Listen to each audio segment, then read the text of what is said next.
Assalamualaikum warahmatullahi wabarakatuh. Perkenalkan, nama saya Cici Kurnia. Saya dari jurusan Manajemen Keuangan Sektor Publik di Politeknik Bisnis Kaltara.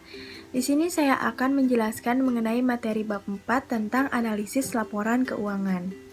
Yang pertama akan saya jelaskan mengenai financial statement atau laporan keuangan. Laporan keuangan adalah merupakan sebuah ikhtisar yang berisi tentang laporan keuangan suatu perusahaan pada saat tertentu.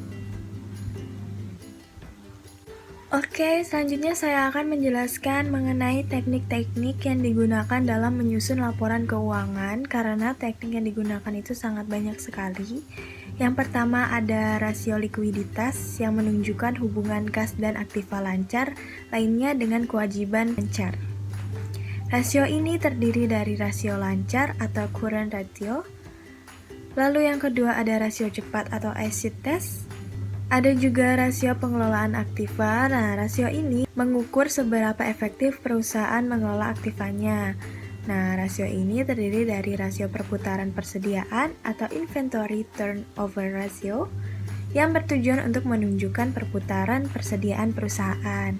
Nah, yang kedua ada rasio periode penagihan rata-rata atau day sales outstanding atau disingkat DSO. Nah, rasio ini digunakan untuk menaksir berapa lama jangka waktu yang dibutuhkan perusahaan untuk merealisasikan penerimaan kas atas penjualan yang telah dilakukan.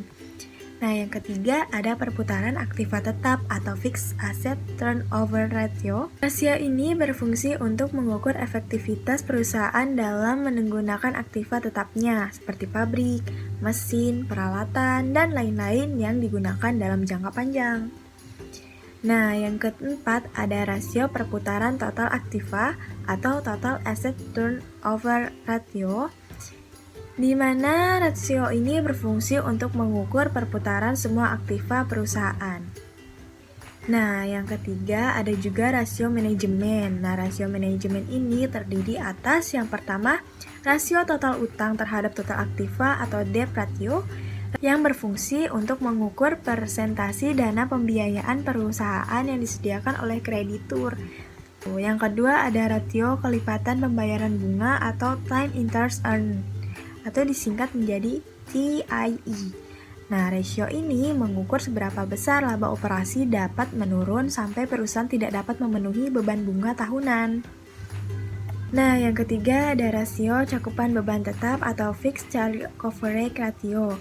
Nah, rasio ini berfungsi serupa dengan rasio kelipatan pembayaran bunga, tetapi rasio ini melihat lebih jauh karena mengakui bahwa ada aktiva perusahaan yang disewa atau lease dan harus melakukan pembayaran dana pelunasan atau disebut sinking fund.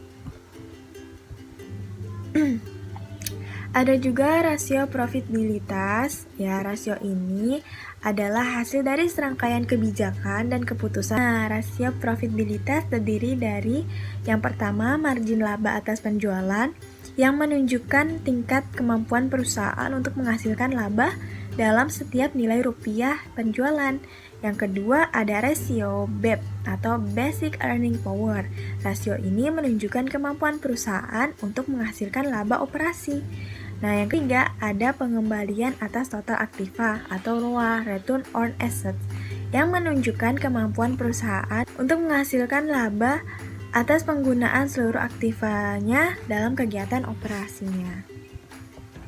Nah, yang keempat ada pengembalian atas ekuitas saham biasa atau disebut Return on Common Equitas atau ROE.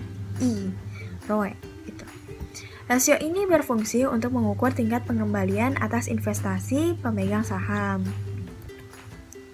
Nah, ada juga rasio nilai pasar. Rasio nilai pasar memberikan manajemen petunjuk mengenai apa yang akan dipikirkan investor mengenai kinerja perusahaan pada suatu periode serta prospek perusahaan tersebut pada periode yang akan datang. Nah, rasio nilai pasar ini terdiri dari yang pertama rasio harga laba atau price earning ratio yang menunjukkan jumlah rupiah yang akan dibayarkan kepada investor untuk setiap rupiah yang akan dia tanamkan pada perusahaan. Nah, yang kedua ada rasio nilai pasar buku, nah atau disebut dengan market or book ratio. Nah, rasio ini memberikan indikasi bagi manajemen perusahaan mengenai bagaimana pandangan investor terhadap perusahaan. Nah, yang ketiga ada enterprise value atau rasio EBITDA. Enterprise value adalah ukuran ekonomi yang mencerminkan nilai pasar suatu bisnis. Nah, yang terakhir adalah analisis rasio DuPont.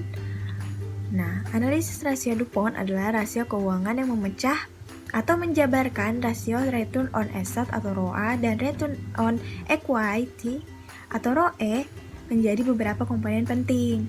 Kenapa ROA dipakai dalam analisis DuPont? Karena ROA menggambarkan seberapa besar kemampuan perusahaan untuk menghasilkan laba bersih menggunakan aset-asetnya.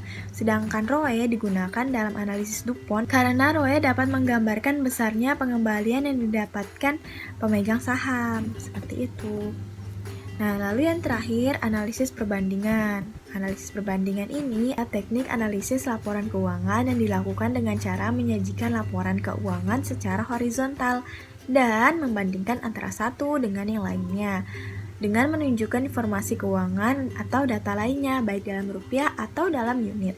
Tujuan analisis perbandingan ini adalah untuk mengetahui perubahan-perubahan berupa kenaikan atau penurunan akun-akun laporan keuangan atau data lainnya dalam 2 atau lebih periode yang dibandingkan.